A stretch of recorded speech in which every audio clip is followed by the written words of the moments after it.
Hey guys, tonight we're going to slip back in time, past the Instagram filters and the endless scroll, to a world where going viral meant catching the plague. Imagine, if you will, a flickering hearth, the scent of wood smoke clinging to the air, and a young woman, perhaps not much older than many of you, her days stretching out with a rhythm entirely foreign to our modern frantic pace. You're there with her, an invisible observer, as the sun dips below the horizon, painting the sky in hues of orange and purple, just as it did hundreds of years ago.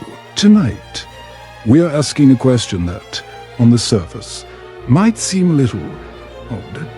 What did early modern European virgins do for leisure? You might be thinking, leisure. Didn't they just, churn butter all day? And while there was certainly some butter churning involved, the reality, as always, is far more nuanced and perhaps a little less grim than you might expect. You probably won't survive this deep dive into historical domesticity without at least considering a nice, long nap. So, before you get comfortable, take a moment to like the video and subscribe, but only if you genuinely enjoy what I do here. And hey, let me know in the comments where you're tuning in from and what time it is for you right now. Now, dim the lights, maybe turn on a fan for that soft background hum, and let's ease into tonight's journey together. We often paint early modern Europe with a broad brush, envisioning a landscape populated solely by stern-faced patriarchs and demure, silent women. And for the young, unmarried woman, the virgin, the popular imagination often confines her to a life of relentless toil and strict moral policing, leaving precious little room for anything resembling personal enjoyment. But is that truly the full picture? Were their lives simply a bleak tableau of household chores and religious observance? Or did they, too, find moments of joy, creativity, and simple fun? The prevailing myth, of course, is that a young woman's worth was almost entirely tied to her chastity and her readiness for marriage, and that any idle hands would surely lead to mischief. This wasn't just a societal expectation, it was a deeply ingrained cultural value, often reinforced by religious doctrine. The concept of virginity itself was a complex construct, intertwined with notions of family honor, economic stability, and spiritual purity. A mainstream historical fact often overlooked is that the legal and social consequences of losing one's virginity outside of marriage could be catastrophic, leading to social ostracism, economic ruin, and a severely diminished marriage prospects. This pressure, you can imagine, certainly shaped the boundaries of their leisure. But within these boundaries, life still happened. Think about it. Even in the most demanding environments, human beings find ways to carve out moments for themselves, to connect, to simply be. The idea that a young woman in, say, 16th century rural France spent every waking moment engaged in back-breaking labor without a single moment of respite for pleasure ignores the fundamental human need for recreation and social interaction. Historians still argue whether the concept of leisure as we understand it today, a distinct period of free time for self-directed activity, even existed for all social classes in the early modern period. Some argue that for the majority, work and social life were far more integrated, making a clear distinction difficult. Yet, even if it wasn't branded as leisure with a capital L, these moments of respite, diversion, and self-expression undeniably occurred. Now, a quirky tidbit for you. While the official narrative often emphasized strict moral codes, there were, shall we say, folk customs that sometimes bent the rules a bit. For instance, in some parts of rural England, courting customs could involve young couples spending time together, sometimes even in bed, with strict chaperonage and explicit agreements about boundaries. It was a peculiar dance, a way of testing compatibility while supposedly maintaining decorum. Though one can only imagine the whispered gossip and hushed expectations that swirled around such practices. It suggests that even within a rigid framework, people found ways to navigate the human desire for connection and intimacy. So, as we embark on this journey, let's keep an open mind. We're not just looking for grand declarations of independence or rebellion, but for the quiet joys, the small acts of self-expression, and the subtle ways in which young women in early modern Europe found ways to fill their hours. Beyond the purely utilitarian, perhaps you'll discover their lives weren't so different from ours after all, at least in their fundamental human desire for connection, enjoyment, and a little bit of fun. So, you've settled in, the fan is humming, and you're contemplating a time when doom-scrolling wasn't a thing, unless you counted staring at a particularly ominous cloud formation. Our journey continues into the very heart of the early modern virgin's existence, the domestic sphere. For most young women, regardless of their social standing, though certainly with significant variations, the home was the primary stage upon which their lives unfolded. This wasn't just a place of shelter, it was a workshop, a school, a social hub, and often the crucible in which their identities were formed. You're walking into a home that smells of wood smoke, perhaps a hint of baking bread, and something vaguely animal.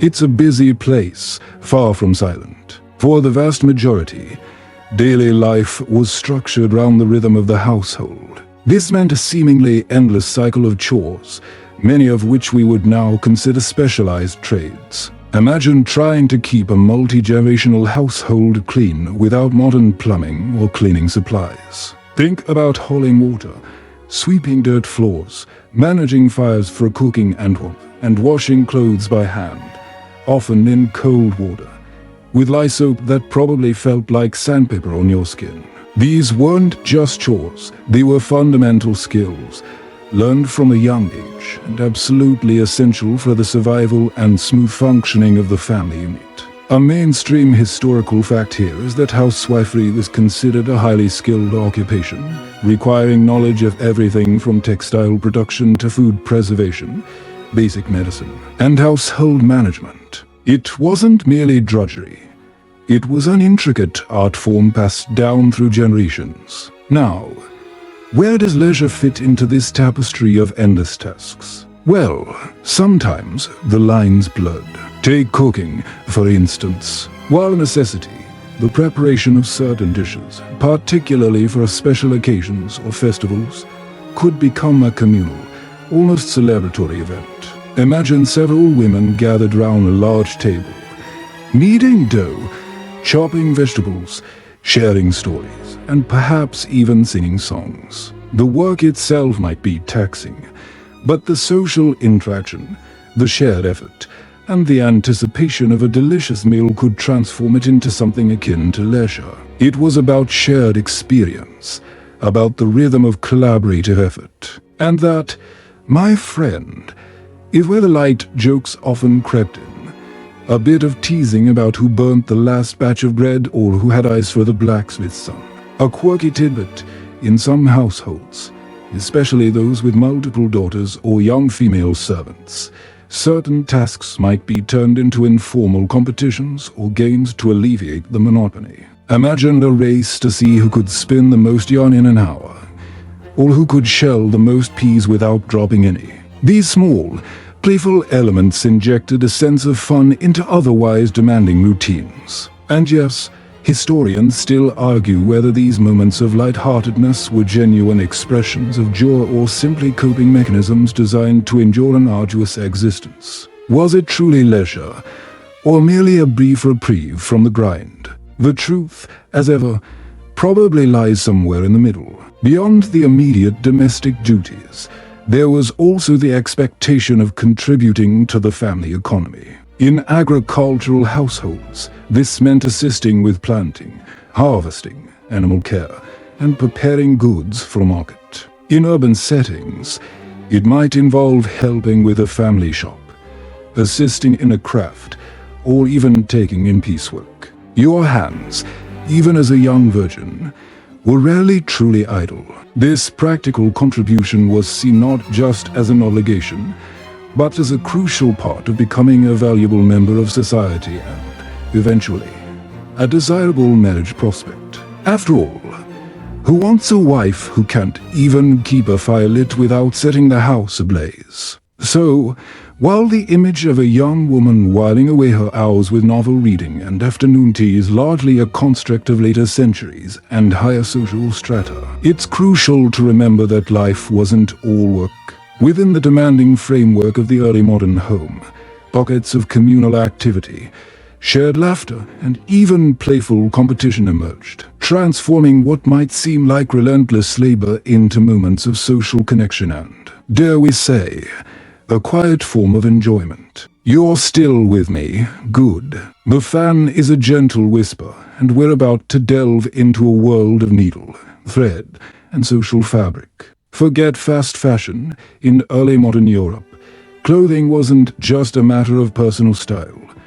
It was a fundamental necessity, a marker of social status, and a testament to a young woman's skill and diligence. And for the young virgin, the ability to create, mend, and embellish textiles was not just a chore.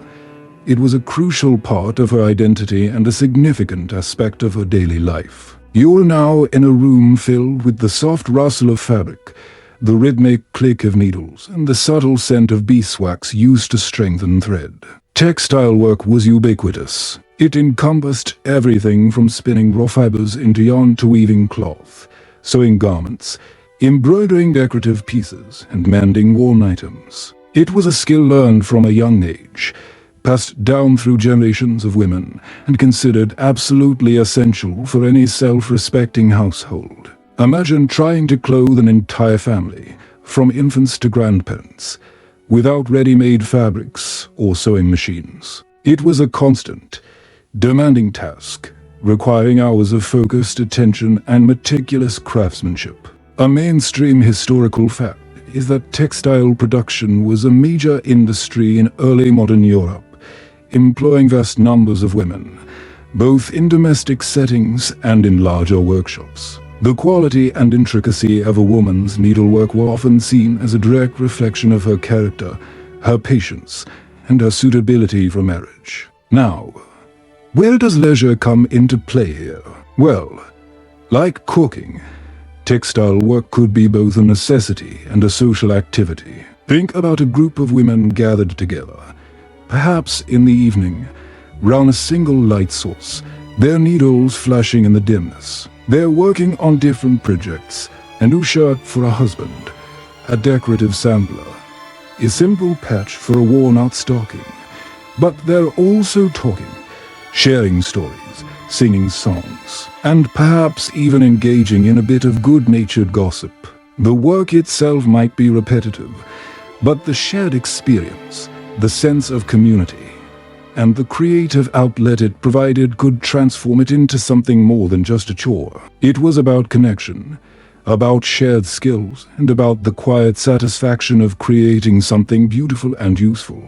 And yes, historians still argue whether the elaborate embroidery and decorative needlework produced by some women should be considered art or simply skill. Was it a form of self-expression, a way of adding beauty to a harsh world, or simply a demonstration of domestic prowess? A quirky tidbit for you: in some regions, young women would create elaborate samplers, essentially a showcase of their needlework skills. These weren't just practice pieces. They were often highly decorative, featuring intricate patterns, biblical scenes, and even personal messages. They served as a kind of resume, a visual testament to a young woman's abilities and her potential as a wife. Imagine trying to impress a potential suitor with your cross-stitch skills. It was a different kind of dating app, to say the least. Beyond the purely practical aspects, textile work also offered opportunities for creativity and self-expression. The choice of colors, patterns, and stitches allowed for a degree of personal flair, a way of adding a touch of individuality to otherwise standardized garments. A splash of bright embroidery on a simple linen shirt, a carefully chosen pattern for a bedspread, a delicate lace edging on a collar. These were small acts of self-assertion, quiet ways of saying this is me in a world where a young woman's voice was often muted. And, for some, it was a way to pass the time during long winter evenings when outdoor work was impossible. So, while the image of a young virgin hunched over a spinning wheel for hours on end might seem bleak, it's crucial to remember the social context. Textile work, while demanding, was also a shared activity, a source of community, and a potential outlet for creativity. It was a fundamental part of their lives, shaping their identities, their relationships, and their place within the social fabric of early modern Europe. All right, you're drifting deeper now, the sounds of the early modern world becoming clearer. Beyond the rhythmic click of needles and the simmering pot, there was another, perhaps even more pervasive, force shaping the lives and leisure of early modern virgins: faith. For many, religion wasn't a Sunday-only affair. It was an intricate, all-encompassing tapestry woven into the very fabric of daily existence. You are now in a space that feels both sacred and utterly mundane, where the smell of old parchment mixes with the faint scent of incense, and the murmur of prayers is a constant background hum. Whether Catholic or Protestant, adherence to religious tenets dictated much of life's rhythm. This meant regular attendance at church services, participation in feast days and fasts, and personal prayer. For a young virgin, devotional practices often extended beyond formal gatherings. Think about the daily rituals: morning and evening prayers, grace before meals, and perhaps even specific prayers for particular tasks or family members. These weren't just obligations for many. They were genuine expressions of their inner lives, a source of comfort, guidance, and community. A mainstream historical fact is that the church, in its various forms, was the dominant social, cultural, and political institution in early modern Europe, influencing every aspect of life, including the use of one's time. Now, how did this translate into leisure? For many, acts of piety were their leisure. Imagine spending an hour in quiet contemplation, reading a devotional text if you were literate, which we'll get to later, or simply reflecting on spiritual matters. These moments offered a respite from physical labor, a chance for introspection, and a connection to something larger than themselves. For some, crafting small devotional objects, perhaps a small embroidered prayer book cover or a miniature altar, could be a creative outlet tied directly to their faith. This blending of devotion and activity is a key difference from our modern separation of work and spirituality. A quirky tidbit: in some Catholic regions, particularly amongst the pious, young women might have engaged in elaborate public displays of devotion, such as joining religious processions or participating in pilgrimages. These events, while serious in intent, also offered a rare opportunity for travel, social interaction beyond their immediate village, and a break from the routine of daily life. It was a pilgrimage, yes, but also a bit of a social outing, perhaps a chance to see some new faces or hear some interesting tales. And yes, historians still argue whether the intense focus on female piety during this period was genuinely empowering for women or primarily a means of social control, directing their energies away from more worldly pursuits. Was it a path to spiritual fulfillment, or a gilded cage? Beyond formal practices, religious stories, parables, and morality plays formed a significant part of the oral culture. These narratives, whether heard in church or recounted by elders, provided entertainment and moral instruction. Imagine gathering round a fire on a long winter's night, listening to tales of saints, miracles, or cautionary lessons about sin. These weren't just sermons. They were the blockbusters of their day, shaping worldviews and providing a common cultural lexicon. You probably wouldn't survive a movie night where the feature film was a 5-hour recitation of the Book of Job. But for them, it was gripping drama. So, while we might not immediately think of prayer or religious study as leisure, For many early modern virgins, these activities provided intellectual stimulation, emotional solace, and a deep sense of purpose. They were moments of quiet contemplation, creative expression, and communal bonding, all under the pervasive, guiding hand of faith. It was a different kind of relaxation, perhaps, but relaxation nonetheless. The quiet hum of the fan continues, a steady anchor as we drift further into the past. We've explored the demanding rhythms of the home and the pervasive influence of faith. But now, let's talk about something truly universal: community and kinship bonds. For early modern European virgins, as indeed for most people in that era, life wasn't lived in isolation. Your social circle wasn't curated through algorithms. It was an organic, often lifelong, entanglement with family, neighbors, and the wider village or town. You are now stepping into a bustling courtyard, perhaps, or a close-knit group gathered by a well. The air alive with chatter, laughter, and the subtle cues of unspoken understanding. Family, of course, was the bedrock. Beyond the immediate nuclear unit, extended family, hence uncles, cousins, grandparents, often lived in close proximity, forming a vital network of support, shared labor, and social interaction. For a young woman, her female relatives were her primary teachers, her confidants, and often her closest friends. Learning to sew, to cook, to tend the garden, or even to navigate the complex social etiquette of the day was a collaborative effort, filled with shared laughter and whispered advice. A mainstream historical fact is that kinship networks were crucial for survival and social mobility in early modern Europe, providing economic security, social standing, and emotional support in an often harsh world. But the community extended beyond blood relations. Neighbors, especially in villages and smaller towns, formed a tight-knit web of interdependence. Help was exchanged for harvest, childcare was shared, and news traveled by word of mouth, often faster than any official decree. These informal gatherings, while not always explicitly leisure in the modern sense, were certainly moments of social connection and respite. Think about women gathering at the communal well, or perhaps while doing laundry by a stream. These were prime opportunities for conversation, gossip, and the sharing of everyday experiences. These moments, often seemingly mundane, were vital for mental well-being and a sense of belonging. You can imagine the collective sigh of relief when someone brought particularly juicy news, perhaps about a local courtship or a runaway pig.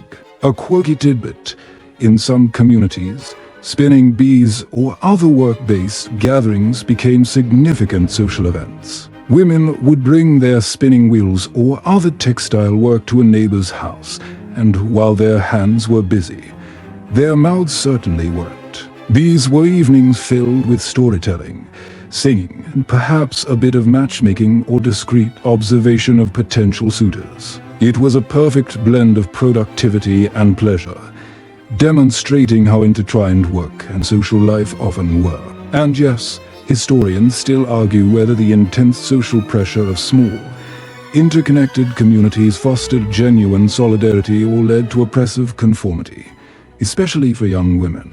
Did it offer protection, or did it stifle individuality? Beyond these informal interactions, organized communal activities also provided opportunities for leisure and social bonding. Religious festivals, market days, and local celebrations were not just opportunities for trade or worship.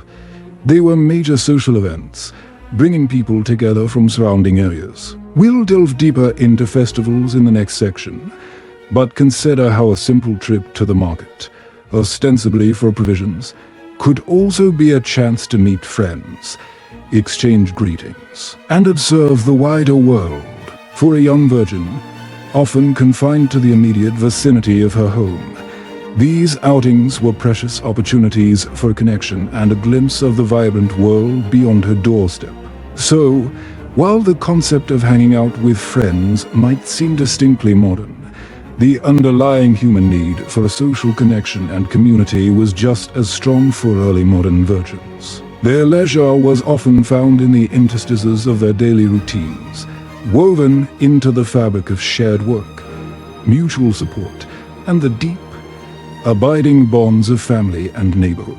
The village sounds are fading a little, and you're now poised on the edge of excitement, the kind that only comes when the mundane gives way to the magnificent. We're moving beyond the daily grind to explore public festivals, private joys. For early modern European virgins, as for everyone else, life wasn't just work and prayer. There were designated times for a communal celebration, moments when the strictures loosened, and joy was not just permitted but encouraged. You are now caught in the throng, the air thick with the scent of roasting meat, the joyful din of music, and the vibrant colors of people dressed in their best. A stark contrast to the usual drabness of everyday life. These festivals were deeply embedded in the rhythm of the year, often tied to religious calendars, saints' days, Easter, Christmas, or agricultural cycles, harvest festivals, spring celebrations. They weren't just parties, they were crucial expressions of community identity, social cohesion, and often a temporary inversion of the usual social order. A mainstream historical fact is that these public festivals served a vital social function, allowing for the release of tension, the reinforcement of communal bonds, and the celebration of shared cultural and religious values. Imagine a world without television or cinemas. These were the major public spectacles, eagerly anticipated and long remembered. For young virgins, festivals offered a rare chance to step outside the immediate confines of their homes and interact with a wider circle of people.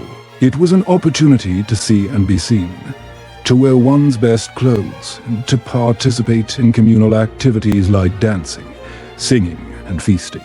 Think about the energy of a village fair.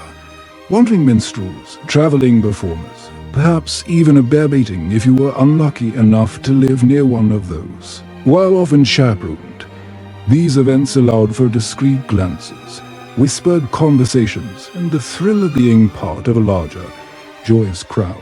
It was a subtle form of courtship for many, a chance to observe potential partners in a more relaxed setting, far from the critical eyes of immediate family. A quirky tidbit for you: during some festivals, particularly those associated with May Day or Carnival, traditional gender roles might be temporarily relaxed or even inverted.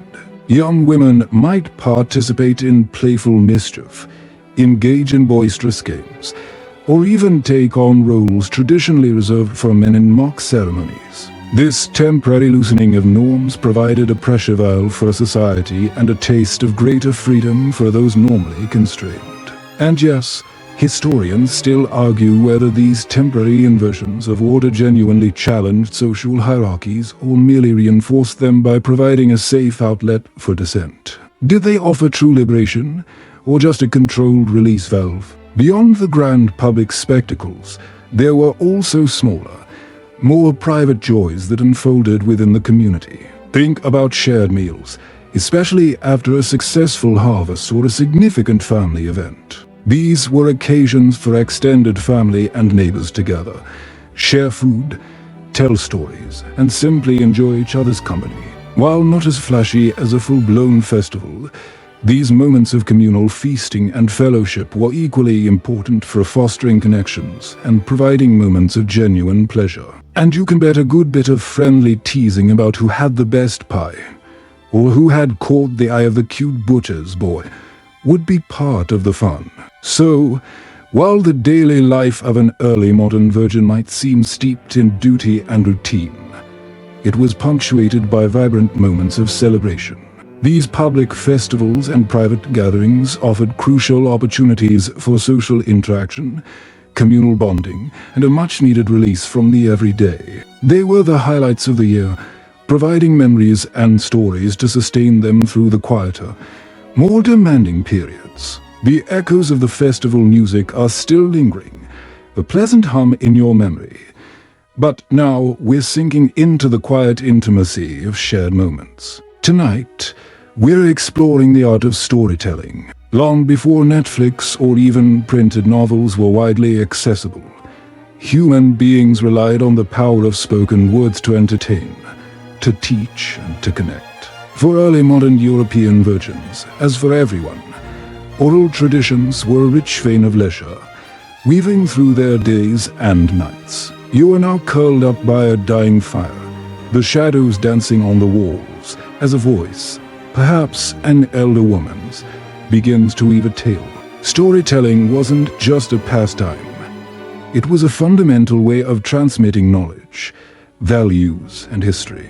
Family sagas, local legends, cautionary fables, and even simple anecdotes filled the hours, especially during long winter evenings when outdoor work ceased. Imagine a group of women gathered together, perhaps shelling peas or mending clothes, as one of them recounts a humorous escapade or a dramatic event from their youth. These weren't always grand epics. Sometimes, the most cherished stories were the simple ones about neighbors, the trials of daily life, or unexpected moments of kindness. A mainstream historical fact is that oral culture remained dominant for the vast majority of the population in early modern Europe, even as literacy slowly began to spread.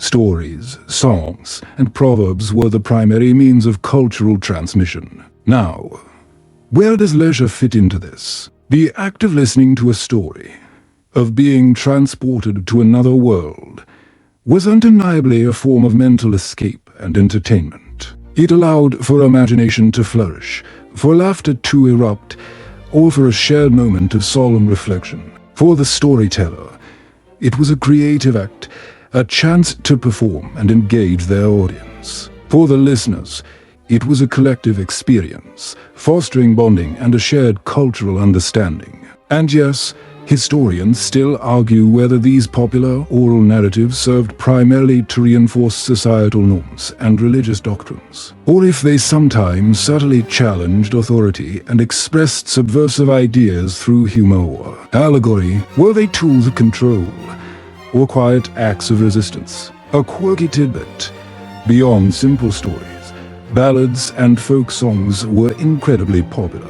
These were often narratives set to music, recounting historical events, romantic tragedies, or comical everyday occurrences. Young virgins would learn these songs, passing them down through generations and singing them while working, during social gatherings, or simply for their own enjoyment. Imagine the equivalent of your favorite playlist being a collection of centuries-old folk songs, each one telling a gripping tale. You probably wouldn't survive a karaoke night where the only options were ancient ballads. But for them, it was pure entertainment. These shared narratives also provided a common language and a framework for understanding the world. They taught lessons about morality, about the dangers of certain behaviors, and about the triumphs of virtue. They also offered a sense of continuity, connecting the present generation to the past and providing a shared cultural heritage. The power of a well-told story, especially in a world without mass media, was immense. It was the original viral content, spreading from village to village, hearth to hearth. So, while the early modern virgin might not have had access to libraries or streaming services, she was rich in a different kind of entertainment: the human voice, spinning tales that resonated with universal themes of love, loss, courage, and folly. These moments of shared storytelling were vital forms of leisure, fostering connection, imagination, and a deep sense of belonging within her community. The whispers of ancient ballads have softened, replaced by the rustle of leaves and the distant buzz of a bee. We are now stepping outside the confines of the home and the communal gathering place, venturing into the world of *** gardens, herbs, and nature's core ***. For early modern European virgins, interaction with the natural world wasn't just a practical necessity. It often offered moments of quiet enjoyment, a connection to the cycles of life, and a subtle form of leisure that might surprise you. You are now breathing in the scent of damp earth, perhaps a hint of lavender, and the gentle warmth of the sun on your face as you move amongst green things. Most households, even in urban settings, would have some form of garden plot, however small. These weren't just for decoration. They were vital sources of food, medicine, and useful materials. For young women, tending to these gardens was often a daily task, involving planting, weeding, watering, and harvesting. This might seem like more work, and often it was, but the act of nurturing living things, of seeing the fruits and vegetables of one's labor, could be deeply satisfying. It was a tangible connection to the earth and its rhythms. A mainstream historical fact is that *** kitchen gardens and herb gardens were indispensable for household self-sufficiency ***, providing everything from daily sustenance to remedies for common ailments. But within this practical framework, leisure emerged. Imagine spending a quiet afternoon meticulously weeding a small patch of herbs, the sunlight warm on your back. The only sounds the rustle of leaves and the distant chirping of birds. This wasn't the frantic, goal-oriented gardening we might do today. It was a slower, more contemplative process. For some, the sheer beauty of flowers, even if grown primarily for medicinal purposes or dye-making, could be a source of aesthetic pleasure. Picking wild flowers, arranging them simply, or even just sitting for a moment in a small, enclosed garden could offer a precious sense of peace and solitude. You probably wouldn't survive a silent afternoon spent solely observing the growth of a single cabbage. But for them, these moments offered a different kind of quiet engagement. A quirky tidbit: young women were often taught extensive knowledge about *** herbal remedies and their uses ***. This wasn't just about curing sniffles. It involved understanding which plants could ease pain, aid digestion, or even act as abortifacients, though such uses were highly illicit and dangerous. This practical knowledge, passed down through generations of women, gave them a subtle form of power and agency within the household. It was a kind of botanical mastery. And yes, historians still argue whether the widespread knowledge of herbal remedies among women was primarily a practical skill, or if it sometimes bordered on what was considered folk magic by the authorities, making it a potentially risky pursuit. Was it domestic science, or a whisper of something more arcane? Beyond structured gardens, the natural world itself offered avenues for leisure. Simple walks in the countryside, foraging for berries or mushrooms with caution, of course, or even just observing local wildlife could provide a break from routine. These activities offered a sense of freedom and exploration, albeit often within chaperoned or group settings. The fresh air, the open spaces, and the inherent wonder of the natural world offered a different kind of sensory experience than the enclosed domestic sphere. So, while their relationship with nature was often defined by necessity, early modern virgins also found moments of quiet contemplation, practical engagement, and even aesthetic appreciation within gardens and the broader natural environment. It was a grounded, sensory form of leisure, connecting them to the very earth beneath their feet. The scent of herbs lingers, and we're transitioning from the earthy practicalities of the garden to the often overlooked intellectual pursuits available to some early modern virgins. Tonight, we're considering ** education beyond the home ***. While the vast majority of education for young women was practical and domestic,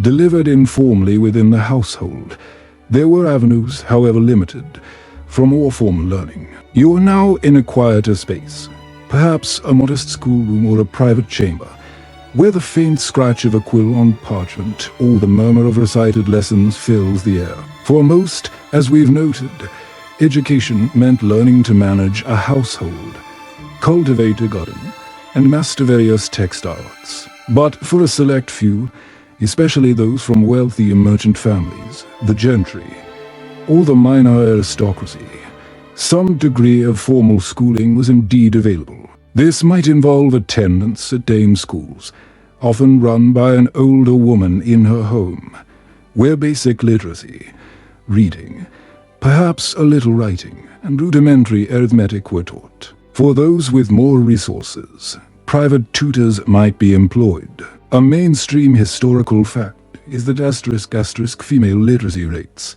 while lower than those for men, slowly but steadily increased throughout the early modern period, particularly in urban areas and among Protestant communities who emphasized individual Bible reading. Now, how did this translate into leisure? For those who gained literacy, even a basic level, the world of books, though still expensive and relatively rare, opened up.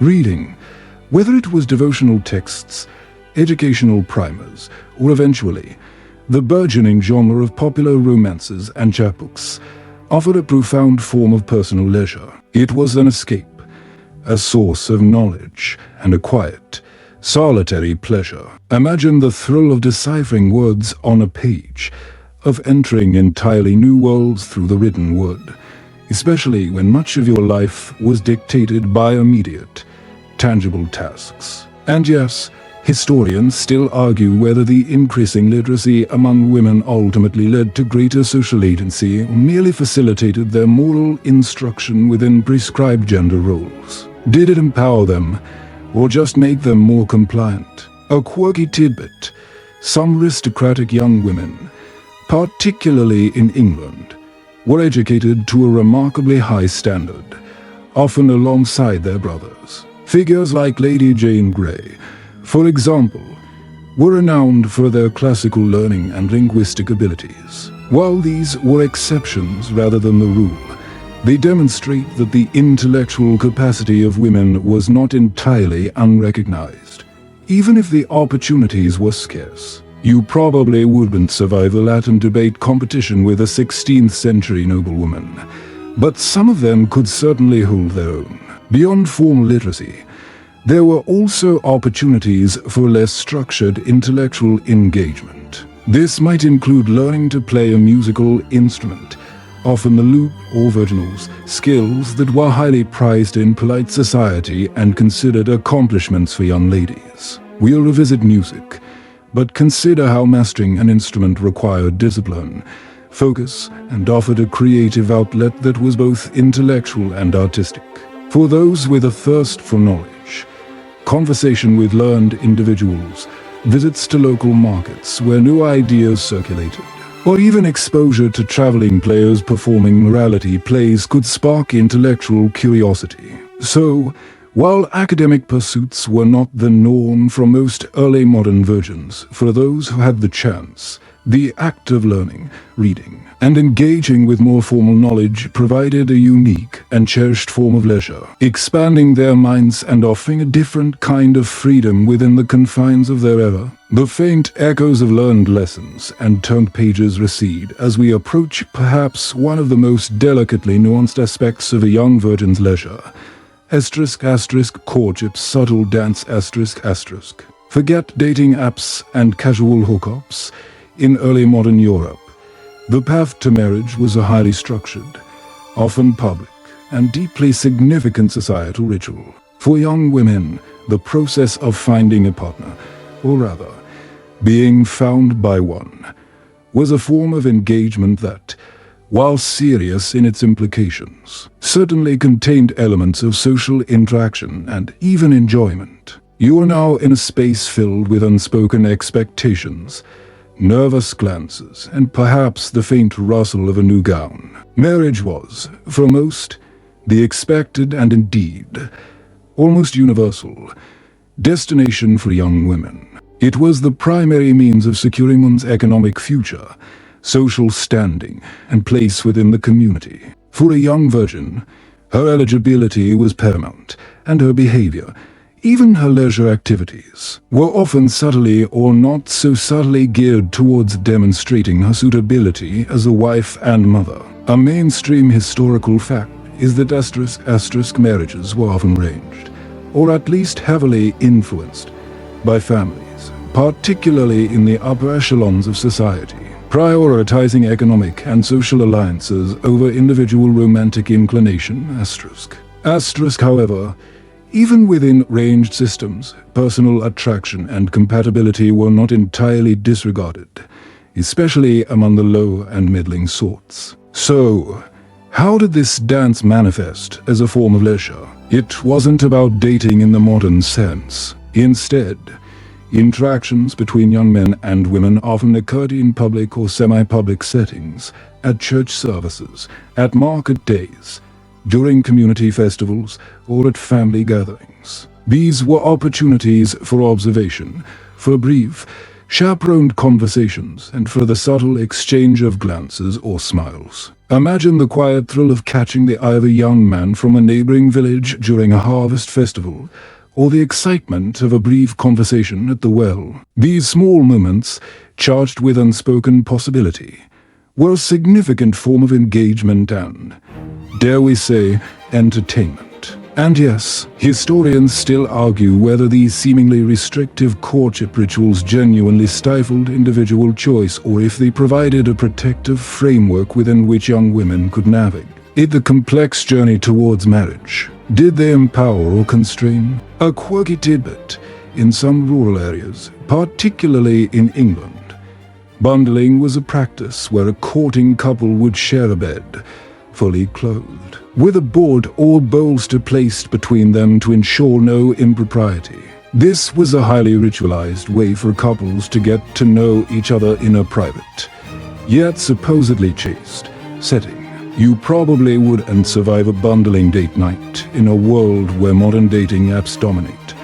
But it highlights the peculiar ways people found to navigate intimacy within strict social codes. It was a trust exercise, to say the least. Beyond these structured interactions, there was also the leisure of preparation. A young virgin might spend time on her hope chest, accumulating linens, embroidered items, and other household goods that would form her dowry and equip her future home. This was a tangible manifestation of her future, a way of dreaming and planning. While practical, the act of preparing for one's future, of imagining the domestic life to come, could be a source of quiet anticipation and even pleasure. The gossip and discussion among female friends about potential suitors, marriage prospects, and the latest local engagements also formed a significant part of their social leisure. Sharing whispers about who was walking out with whom, or who had received a promising gift,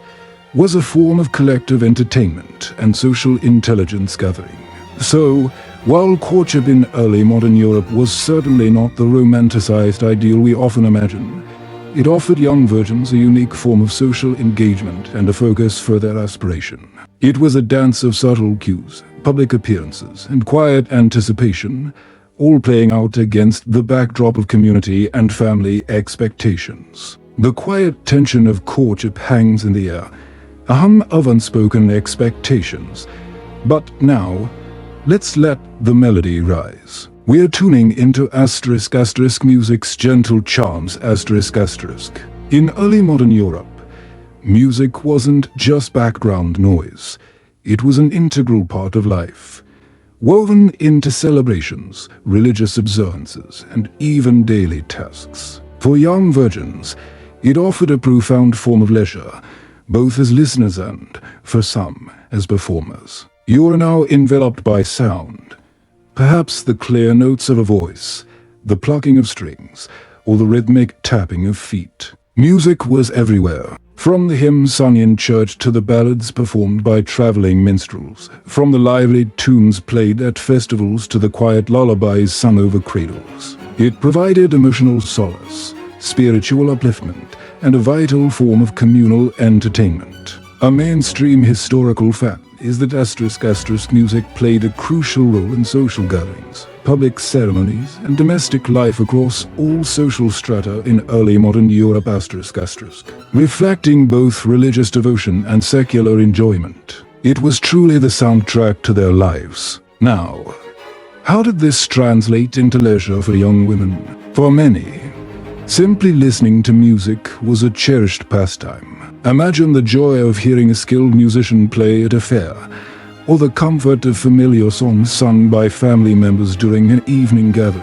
The communal act of singing, whether hymns in church or folk songs during work, was also a powerful bonding experience, fostering a sense of shared identity and joy. For those with the talent and opportunity, learning to play an instrument was a highly valued accomplishment. Instruments like the lute, the virginals, a type of harpsichord, or even simple flutes and pipes were common, particularly in wealthier households. Mastering an instrument required dedication and practice, but it offered a deeply satisfying creative outlet and a source of personal pleasure. A quirky tidbit: some of the more elaborate musical compositions of the era were designed specifically for performance in private homes, often by amateur female musicians. Imagine a young noblewoman spending hours perfecting a tricky piece on her virginals, not for a grand concert hall, but for the enjoyment of her family and perhaps a few close friends.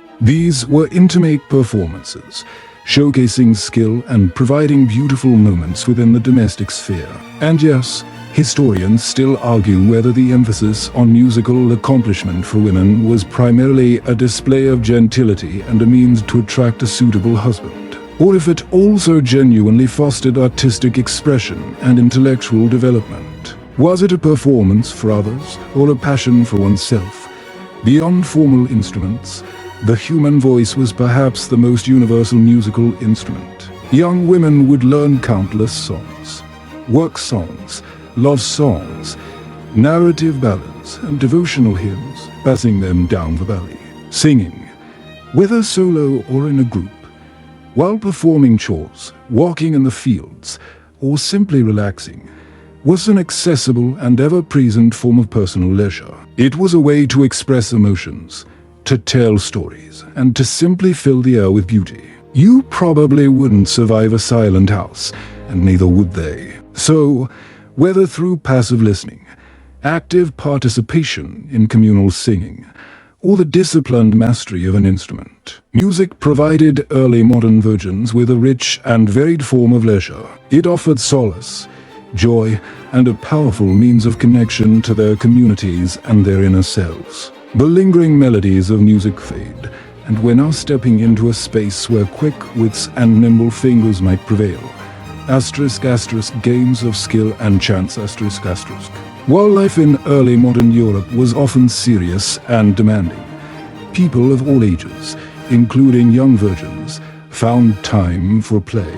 These games, whether simple pastimes or more complex strategic challenges, offered a welcome break from routine and a chance for social interaction and light-hearted competition. You are now hearing the soft clatter of woodbine pieces, perhaps a burst of laughter, or the quiet concentration of a game in progress. Games served many purposes. They provided entertainment, honed cognitive skills, and often reinforced social bonds. For young women, these activities might have been confined to the domestic sphere or communal gatherings, but they were no less engaging for it. A mainstream historical fact is that board games and card games, while varying in complexity and social acceptance, were popular forms of recreation across social classes in early modern Europe. Dice games, in particular, have a long history, often with moralistic undertones but enjoyed for their inherent chance. Now, how did this translate into leisure for young virgins? Think about simple parlor games played with family members during long evenings. These could be word games, riddles, or guessing games that fostered conversation and intellectual agility. Games like Nine Men's Morris or rudimentary forms of chess though less common from most, offered strategic challenges. Card games, while sometimes frowned upon for their association with gambling, were certainly played, especially among the gentry, offering a mix of skill, chance, and social interaction. For those without access to manufactured boards or cards, simple games could be improvised with pebbles, sticks, or drawn on the ground. A quirky tidbit: outdoor games also played a role. While not always as physically demanding as modern sports, young women might participate in simpler folk games like tag, hide and seek, or skipping rope ***. In some regions, forms of ball games, or even early versions of croquet or skittles might have been played during village festivities. Imagine the unexpected thrill of a friendly game of catch, perhaps with a crudely made leather ball, providing a rare burst of physical activity and uninhibited laughter. And yes, historians still argue whether the participation of women in certain games was purely for entertainment, or if it sometimes subtly challenged prevailing notions of female propriety and decorum. Was it innocent fun, or a slight push against boundaries? The element of competition, even in a gentle form, added to the enjoyment. The satisfaction of outwitting an opponent in a board game, or the shared mirth of a particularly amusing riddle, provided moments of genuine pleasure. These were opportunities to engage with peers and family members on a different level, to relax and to simply be playful. You probably wouldn't survive a silent game night. The social aspect was often as important as the game itself. The light jokes would flow freely here, perhaps teasing someone about a particularly bad move or a lucky roll of the dice. So, while not all games were considered equally respectable, and access varied by social class, early modern virgins certainly found leisure in playing games. These activities provided mental stimulation, social interaction, and a much-needed outlet for fun, breaking the monotony of daily duties with moments of challenge and camaraderie. The lingering melodies of music fade, and we're now stepping into a space where quick wits and nimble fingers might prevail. Games of skill and chance. While life in early modern Europe was often serious and demanding, people of all ages, including young virgins, found time for play. These games, whether simple pastimes or more complex strategic challenges, offered a welcome break from routine and a chance for a social interaction and light-hearted competition. You are now hearing the soft clatter of woodbine pieces, perhaps a burst of laughter, or the quiet concentration of a game in progress. Games served many purposes. They provided entertainment, honed cognitive skills, and often reinforced social bonds. For young women, these activities might have been confined to the domestic sphere or communal gatherings, but they were no less engaging for it. A mainstream historical fact is that *** board games and card games, while varying in complexity and social acceptance, were popular forms of recreation across social classes in early modern Europe. ** dice games, in particular, have a long history, often with moralistic undertones but enjoyed for their inherent chance. Now, how did this translate into leisure for young virgins? Think about simple parlor games played with family members during long evenings. These could be word games, riddles, or guessing games that fostered conversation and intellectual agility. Games like ***9 men's Morris ***, or rudimentary forms of ***, chess though less common for most, offered strategic challenges. Card games, while sometimes frowned upon for their association with gambling, were certainly played, especially among the gentry, offering a mix of skill, chance, and social interaction.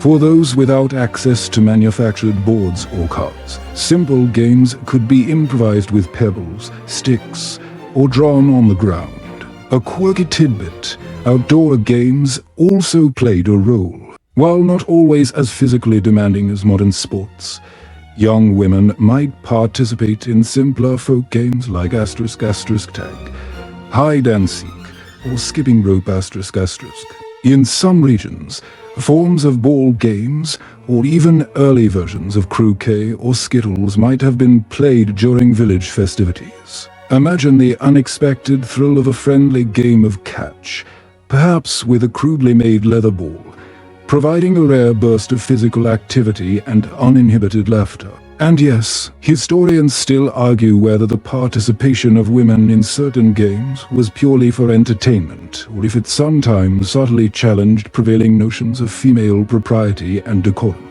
Was it innocent fun, or a slight push against boundaries? The element of competition, even in a gentle form, added to the enjoyment. the satisfaction of outwitting an opponent in a board game, or the shared mirth of a particularly amusing riddle, provided moments of genuine pleasure. These were opportunities to engage with peers and family members on a different level, to relax and to simply be playful. You probably wouldn't survive a silent game night. The social aspect was often as important as the game itself. The light jokes would flow freely here, perhaps teasing someone about a particularly bad move or a lucky roll of the dice. So, while not all games were considered equally respectable, and access varied by social class, early modern virgins certainly found leisure in playing games. These activities provided mental stimulation, social interaction, and a much-needed outlet for fun, breaking the monotony of daily duties with moments of challenge and camaraderie. The echoes of laughter from games still resonate, but now, a quiet revolution is taking shape. We're about to explore *** reading, a quiet revolution ***. While the majority of early modern Europeans remained illiterate, the spread of printing and the increasing emphasis on personal piety, particularly in Protestant areas, slowly began to open up the world of the written word.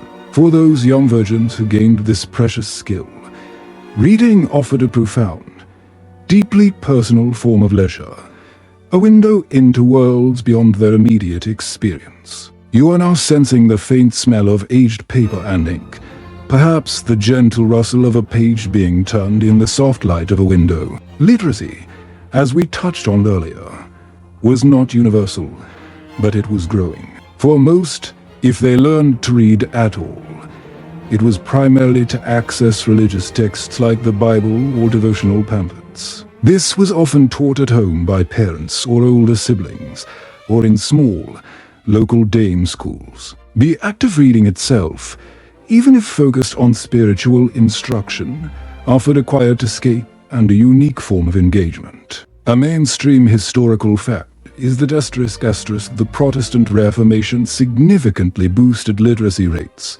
especially among women, as it encouraged individuals to read and interpret scripture for themselves ***, fostering a more personal relationship with faith. Now, how did this translate into leisure? Imagine the profound solitude and introspection that reading provided. In a world of constant physical labor and communal living, the ability to retreat into the pages of a book, even a religious one, offered a rare moment of private contemplation. It was a chance to engage with ideas, to ponder morality, or simply to lose oneself in a narrative. For those who progressed beyond devotional texts, there were almanacs, chapbooks, small, inexpensive pamphlets often containing popular stories, ballads, or practical advice, and eventually, the nascent forms of prose fiction. These offered tales of adventure, romance, or everyday life, providing entertainment and a glimpse into different worlds. And yes, historians still argue whether the content of these popular chapbooks, often filled with sensational stories and moralistic tales, truly expanded the minds of female readers or merely reinforced existing societal expectations. Were they liberating, or simply another form of control? A quirky tidbit for you: personal commonplace books were popular among some literate women.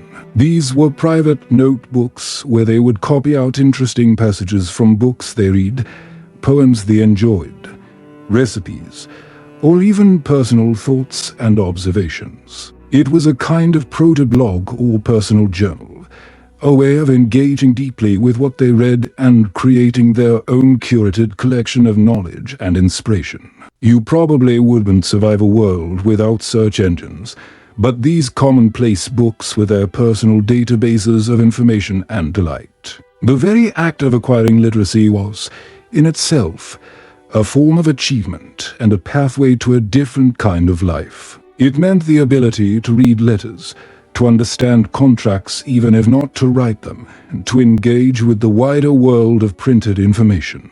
For a young virgin, it offered a degree of intellectual independence and a quiet confidence that might not have been evident in other aspects of her life. It was a personal power, gained one word at a time. So, for the early modern virgin who could read, even if her options were limited compared to today, the act of engaging with the written word provided a unique and cherished form of leisure. It was a private journey of discovery, a source of solace, and a quiet but profound opening to broader horizons. The rustle of a turning page fades, and we're now at a fascinating intersection, where leisure often served a deeper, more practical purpose. We're looking at how their activities, even those enjoyed for pleasure, often subtly involved preparing for the future .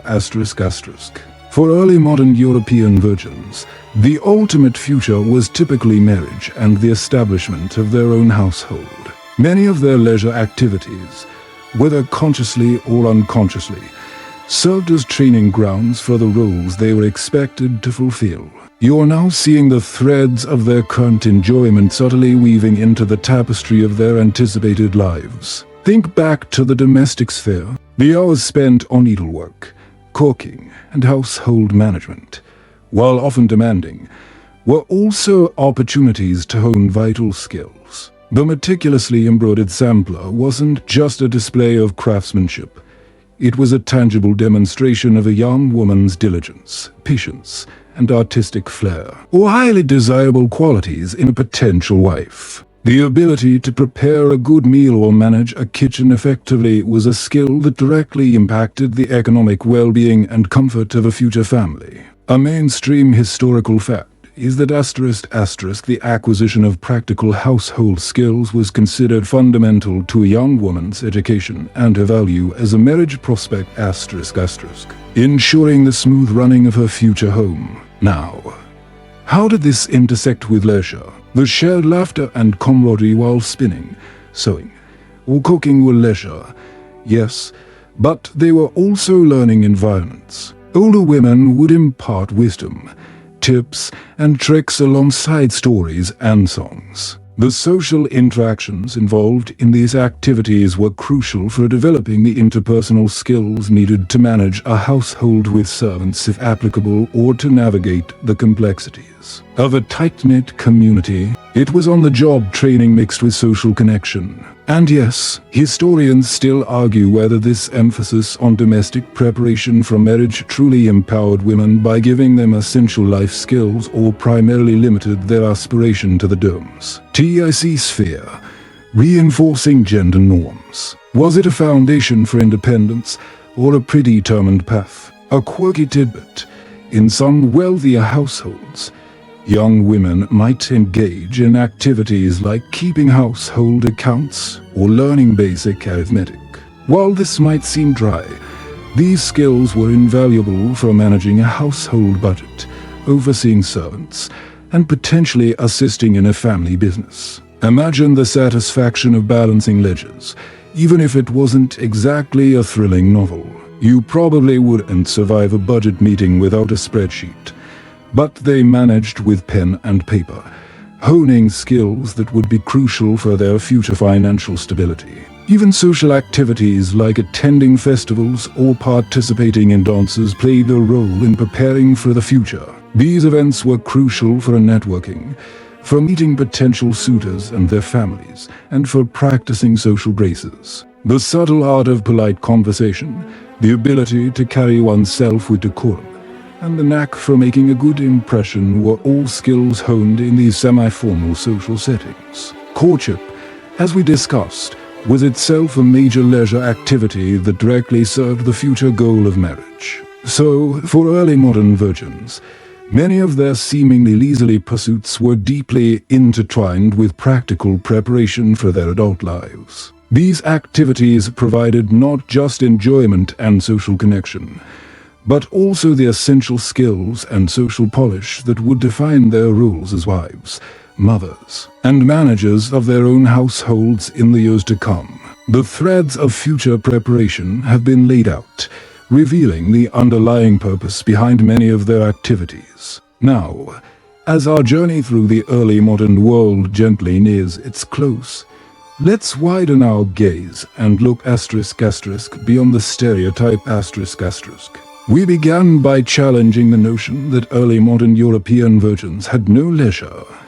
And hopefully, you've seen that their lives were far richer and more nuanced than the simple image of relentless too. It suggests you are now floating above the landscape, seeing not just individual homes, but the vast, interconnected tapestry of lives, experiences, and subtle freedoms. The prevailing stereotype often paints these young women as passive, silent figures, entirely defined by their virginity and their eventual roles as wives and mothers. But as we've seen, this overlooks their agency, their creativity, and their capacity for joy within the confines of their era. They were active participants in their communities, contributors to their households, and individuals with their own thoughts, desires, and experiences of pleasure. A mainstream historical fact is that while constrained by societal expectations and economic realities, women in early modern Europe found various ways to assert agency and carve out personal spaces and moments of enjoyment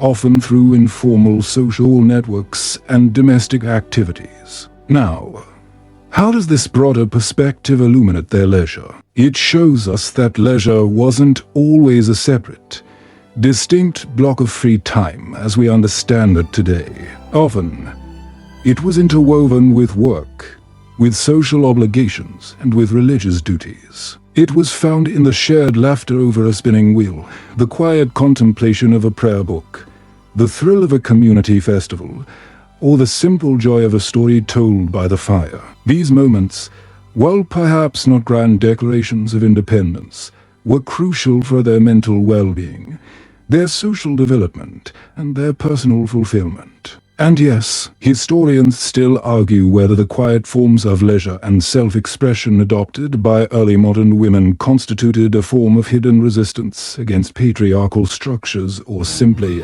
an adaptation to their prescribed roles. Did they subtly challenge the system, or merely live within it? A quirky tidbit to leave you with: some young women, particularly in the lower classes, might have had more freedom in their leisure simply because their labor was so essential to family survival. While this often meant harder work, it also meant they were less confined by the strict social decorum expected of wealthier women. They might participate in more boisterous public activities or have greater autonomy in their daily movements, albeit out of necessity. You probably wouldn't survive a full day of their strenuous labor, but they might have had a laugh watching your attempts. Ultimately, understanding the leisure of early modern virgins requires us to shed our modern assumptions and immerse ourselves in their world. It was a world where recreation was often communal, where creativity emerged from necessity, and where personal enjoyment was found in the small, intimate moments of connection, quiet reflection, and shared experience. They were not defined solely by their lack of marital experience, but by their vibrant engagement with life, their communities, and their own nascent inner worlds. Their lives, even within their limitations, were full of small joys and meaningful pursuits. As the last whispers of early modern Europe fade into the gentle hum of the fan, you can feel yourself drifting. The flickering images of hearth fires, dancing shadows, and shared laughter are softening, becoming mere echoes in the quiet of your room. The stories of virgins finding joy in needlework, solace in prayer, and connection in community are now part of your own sleepy landscape.